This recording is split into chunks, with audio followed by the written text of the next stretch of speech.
एक लड़की अपनी माँ से कहती है कि माँ आज शाम का खाना मेरे लिए मत बनाना, क्योंकि मुझे आज अपने दोस्तों के साथ नए साल का जश्न मनाने के लिए जाना है। जैसे लड़की अपनी माँ से ये बात कहती है, माँ उसे रोकने की कोशिश कर रही थी लेकिन उस लड़की ने कहा कि मैंने अपने दोस्तों से वादा कर लिया है, इसलिए मुझे जाना ही होगा। माँ ने कहा ठीक है जाना, लेकिन अपना ख्याल जरूर रखना। जब ये ख्याल रखने वाली बातें आई तो माँ जो अपनी बेटी से ख्याल रखती है, ठीक बेटी कहती है तुम तो हमेशा ही एक ही डायलॉग मारती हो। कुछ देर बाद 3 दोस्त पहुँचते हैं, 3 दोस्त उस लड़की को लेकर के वहाँ से निकल जाते हैं। अब ये लड़के सीधे पहुँच जाते हैं एक होटल में। जब होटल पहुँचते हैं, वहाँ जाकर के जब जश्न शुरू होने वाला था, देखते हैं क्या कि वहाँ पे 3 लड़के उस लड़की के साथ थे और 8 और नए लड़के आते हैं। कुल मिलाकर के 11 लड़के और 1 लड़की मिलकर के रात भर जश्न मनाते हैं। जैसे सुबह होती है, सुबह होने पे ये पता चलता है कि उस लड़की की मौत हो गई है। अब इस लड़की की मौत की खबर जैसे ही पूरे शहर में फैलता है, पूरा शहर ही नहीं बल्कि पूरे देश में ही फैल जाता है, तो लोग इस घटना को लेकर के काफ़ी हैरान थे। तब खास करके जब ये सोशल मीडिया पे ये तैरने लगता है मामला, उस लड़की के नाम से एक जस्टिस के लिए आवाज़ें उठने लगती है, ताकि इस लड़की के साथ जो रात भर हुआ है, जो उन 11 लड़कों ने मिलकर के किया है, उनको इंसाफ मिलना चाहिए। लेकिन पुलिस चाह करके भी इस मामलों में कुछ भी नहीं कर पाई। जब ये मामला अदालत में पहुँचती, अदालत में जाने के बाद घटनाक्रम का खुलासा होता था, लोगों को यकीन ही नहीं हो रहा था कि आखिरकार ऐसा भी कोई कर सकता है। नमस्कार, मेरा नाम जितेंद्र कुमार, आप देख रहे हैं स्टडी सफर तक। आज की जो सच्ची घटना मैं आपको बताने वाला हूं, दरअसल ये फिलीपींस एक देश है, उसी की राजधानी एक लगती है मनीला। वहीं की एक सच्ची घटना है मनीला की। बात 1 जनवरी 2021 के सुबह करीब 10 बजे के आसपास की कर रहे हैं। सिटी ग्रांड होटल होता है, रूम नंबर 2207 में एक लड़का पहुंचता है। लड़का पहुंचने के बाद नॉक करता है। नॉक करने के बाद जब कोई भी आवाज़ नहीं आती तो सीधा वो बाथरूम की तरफ देखता है। जब बाथरूम में जाने के बाद वो अपने दोस्त को देखता है, दोस्त उसकी बाथटब में लेटी होती है। उसने पूछा पूरी रात हमने पार्टी की है, मस्ती की है, बहुत सारा समय एक साथ बिताया है, इसीलिए अभी इसको परेशान करना सही नहीं होगा। वैसे भी रूम से 11 बजे के आसपास निकल जाना है, चेकआउट करना है। वो लड़का सीधा रूम में जाता, रूम में जाकर के आराम करता है। 1 डेढ़ घंटा बीत जाता, तभी दूसरा साथी कहता कि जो दोस्त है उसको बुला करके लेकर के चलते हैं एक बार। जब बात चलने की आती तो कहता कि मैं गया था तो बात तब में लेटी हुई आराम कर रही थी, अब जाकर के तुम देख लो। अब दूसरा लड़का जाता है, जाने के बाद उस लड़की को देखता है तो बाथटब में ही वो लड़की पड़ी होती है। यानी कि 1.5 घंटे के बाद भी उसी हालात में वो लड़की वहीं कोई मूवमेंट नहीं कर रही थी। मूवमेंट नहीं होने के कारण ही उस लड़के को शक होता है थोड़ा सा। अब फिर वापस रूम में आता है, लौट करके आकर के दोस्तों से कहता है, और सबके सब दोस्त वहाँ से मौका पाते ही निकल के भाग जाते हैं। जैसे वहाँ से भागते हैं, अपना रूम खाली करके जाते हैं, तभी उस होटल के एक जो स्टाफ होता है वो 2207 नंबर रूम में जाता है और लड़की की हालत देखने के बाद वो काफ़ी ज़ोर ज़ोर से चिल्लाता चीखता है। जैसे इसकी चीख पुकार जो है पूरे होटल में गूंजता है, तो बहुत बड़ी संख्या में जो जो होटल के स्टाफ होते हैं, जो मैनेजर होते हैं, प्रबंधक की जिम्मेदारी जो जिनके ऊपर रहता है, सब के सब आ जाते हैं। आकर के देखते हैं तो सब वाकई लड़की बाथटब में पड़ी हुई थी। तभी उस लड़की को उठा करके वहाँ से मकाती मेडिकल सेंटर होता है, वहाँ लेकर के जाते हैं। वहाँ जाने के बाद उसका इलाज शुरू करा पाते हैं। जैसे इलाज शुरू होता है, डॉक्टर्स उसको देखने का प्रयास कर रहे थे, तो पता चलता है, जब देखते हैं तो पता चलता है लड़की की काफ़ी समय पहले मौत हो गई है। अब ये बात केवल अस्पताल तक ही नहीं रहा, केवल उस होटल में ही नहीं रहा, पूरे शहर में ये फैल जाती है।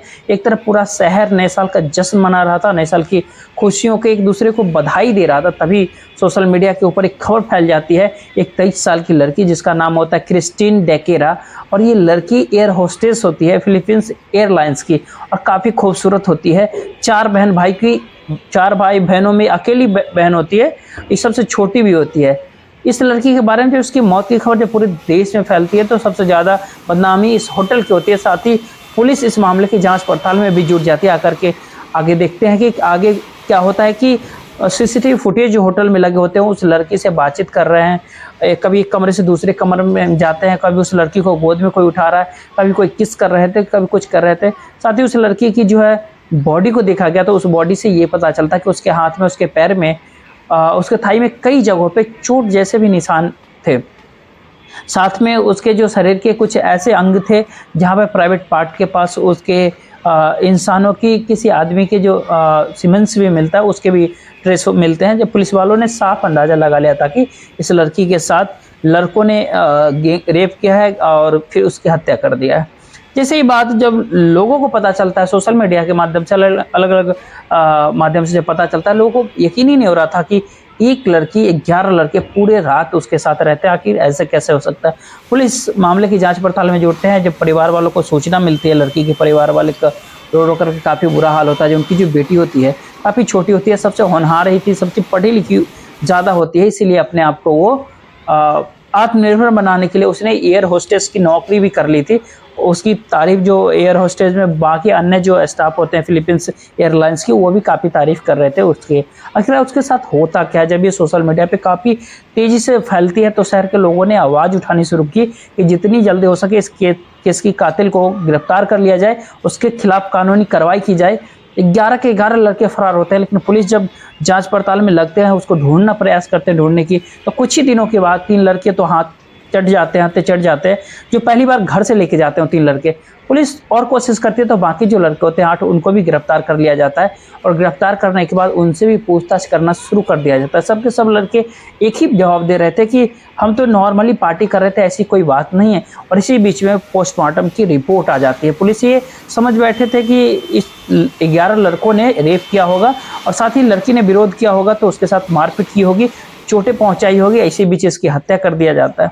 पुलिस ऐसा समझ रही थी, लेकिन पोस्टमार्टम की रिपोर्ट जब 2-3 दिन बीतने के बाद जब उसके पास पहुंचती है पुलिस के पास, तो उस रिपोर्ट में साफ लिखा हुआ था कि इसका रेप नहीं किया गया है, इसके सिर्फ नेचुरल इसकी डेथ हुई है। इसकी पुलिस की जो जांच जो थी, जो पोस्टमार्टम की पूरी रिपोर्ट थी, अपने आप में कई तरह के सवाल खड़े कर रहे थे इसी बात को लेकर के। जो लड़की की माँ होती है, लड़की की माँ की रो रो करके काफ़ी बुरा हाल होता है। उसने कहा पोस्टमार्टम की रिपोर्ट को बदला गया है, मैं दावे कर सकता हूँ कि मेरी बेटी के साथ इन लड़कों ने रेप ही किया होगा।